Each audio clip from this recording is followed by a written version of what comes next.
सातारा पालिकेची वादळी सभा आज पालिकेच्या सभागृहामध्ये पार पडली। नगराध्यक्ष अमोल मोहिते यांच्या अध्यक्षतेखाली पार पडलेल्या या सभेमध्ये सातारा शहरातील अतिक्रमणे 224 विकास कामांच्या प्रस्तावांना मागितलेली मुदतवाढ, कनिष्ठ श्रेणीच्या पाणीपुरवठा अभियंत्याला त्याच्या पदोन्नतीचा निवड समितीशिवाय देण्यात आलेला प्रस्ताव, तसेच स्वच्छता पुरवठा ठेकेदाराला बॅकलिस्ट करताना त्याच ठेकेदाराला मुदतवाढ देण्याची झालेली मागणी अशा विविध विषयांवर वादळी चर्चा करण्यात आली।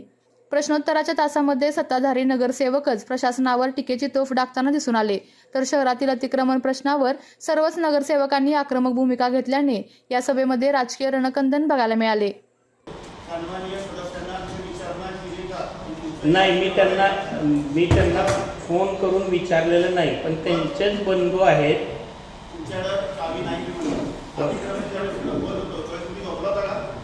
साहेब, मी गेल्यानंतर हो सर, ते स्थावर जिंदगीच्या ताब्यामध्ये मालमत्ता आहे सर। हो, मी समक्ष बाकीचं अतिक्रमण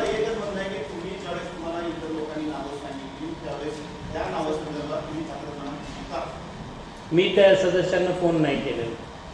अध्यक्ष महोदय, ज्या पद्धतीने अतिक्रमण विभागाची शहराचे प्रमुख आहे, जबाबदारीने बोलताय, डायरेक्ट नाव सांगताय, त्यामध्ये काहीतरी असणार आहे, त्याची चौकशी व्हावी। मीटिंग प्रमुख आहे, मीटिंग संपल्यानंतर तुम्ही केबिनमध्ये उभा काय मोठं काय तुमच्या मीटिंग सर, अशी परिस्थिती माझ्या वार्डात असेल तर मी काय उत्तर देऊ? परत मला लोक निवडून देतात का? लोक पुढं आमदारकी आहे, खासदारकी आहे, ह्या इलेक्शनला आम्ही पुढे उपस्थित मुद्दे करताना प्रभाग नंबर 19 मध्ये गेले आम्ही अनेक नगरपालिकेचे इलेक्शन व्हायच्या अगोदरपासून आवाज उठवतो की आम्हाला पाणी पुरवठा व्यवस्थित नाही।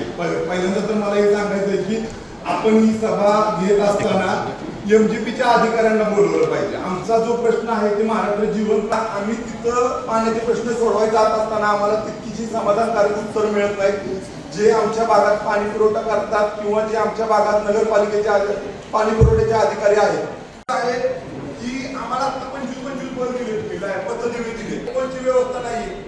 आम्ही हद्दवाढीत येत असताना आमच्यासाठी आम्ही बोलतो आपण पण प्रशासनाला पण त्यामध्ये विचार करणं गरजेचं आहे, कारण जे अतिक्रमण आहे, अतिक्रमण कुठले आहेत, कुठल्या पद्धतीचं आहे, त्या पद्धतीनं सूचना झाल्या पाहिजे। म्हणजे मागाशी वाद झाला, निकम साहेबांना बोलवलं, अतिक्रमण असं नुसतं सांगितलं, पण तो विषय आलाय कुठून, तो विषय कोणाचा आहे? सत्यता माहीत नाही, पण त्यात काहीतरी सत्य आहे। ती मंडळी बोलत आहे की त्यांची ATM कार्ड काढून घेतलेली आहेत आणि ती असे गंभीर जर स्वरूपाचे कोणाला जर असे असतील अनुभव, त्यांनी तात्काळ नगराध्यक्षांकडे उपाध्यक्षांकडे तक्रार नोंदवावी। असं कोणाची लुटालूट करायसाठी इथं धंदा चालणार नाही। त्यामुळं या गोष्टीवर लवकर मिटिंग विषय गेले 3 महिने झाले तसाच चाललाय। सीओ साहेब हो म्हणते, आरोग्य अधिकारी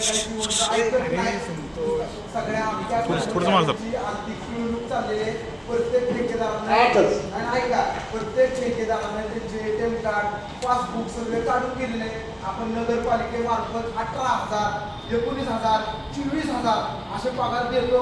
त्यांना प्रॅक्टिकली 7,000, 8,000, 10,000 असे पगार दिले जाते। सीओना वारंवार तक्रारी दिलेल्या आहेत। सीओ आज हो म्हणतात, आज मिटिंग आहे, उपाध्यक्ष हो म्हणणार, परत महिनाभर कुणी काही त्याच्याकडे बोलत नाही। त्याच्यावर ठोस निर्णय घ्या। आरोग्य अधिकारी कोण आहे त्याला एकदा तातडीनं विचारा, तो खरोखर आरोग्य अधिकारी होता का, ह्याच्या आधी त्यानं कुठं काम केलंय त्याचं पण त्याची सत्यता पाहता। नसेल तो आरोग्य अधिकारी तर सीओ साहेब कृपा करून दुसरा आरोग्य अधिकारी नेमा, त्याच्याकडून जर त्याला पेलत नसेल तर तो अधिकारी आपल्या सातारा नगरपालिकेत देतो। आज तुम्ही आपलं हो म्हणणार, मान आला ना, तुझ्या जसं व्हायचं तसं होणार, असं चालू देऊ नका साहेब। सातारकरांची फार काय सांगायचं तुम्हाला, म्हणजे त्याच्या कॉम्बिनेशन आपण खेळलं जातं, असं व्हायला नवं साहेब। तुम्ही ठोस काय कोणाला बोलायचं तर आम्हाला ते सांगा, तुम्ही कुठं आहे का, कोण आहे तुम्ही, आहे का कोण, आम्हाला ते सांगा। बरं का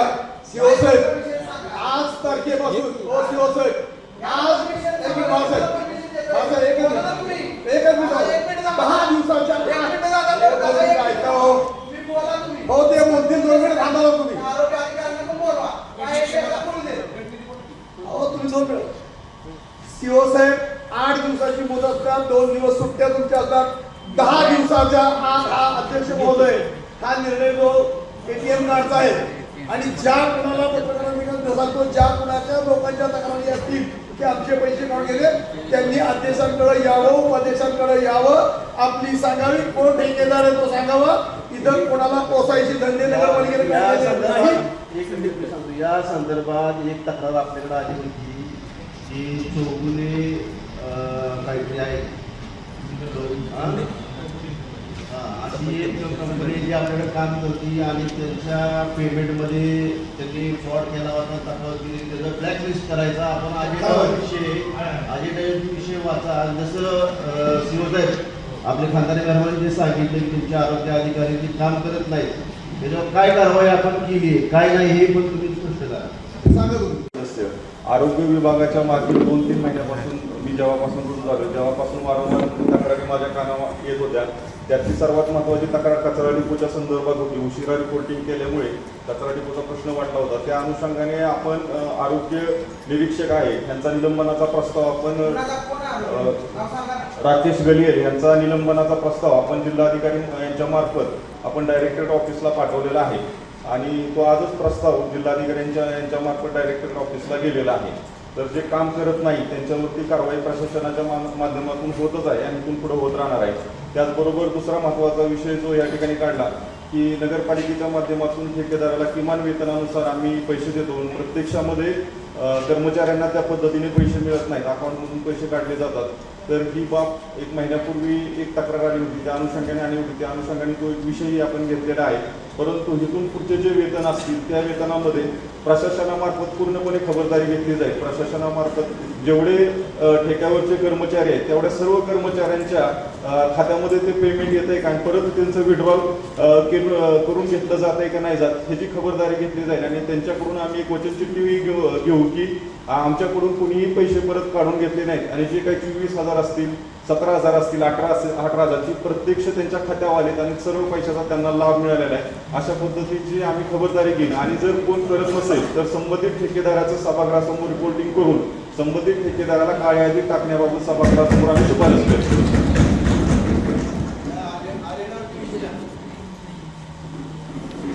आपल्या तालुक्यातील जिल्ह्यातील बातम्या सर्वप्रथम पाहण्यासाठी आजच सातारा न्यूजला YouTube चॅनलवर सबस्क्राईब करा, लाईक करा, शेअर करा आणि बेल आयकॉन प्रेस करायला विसरू नका.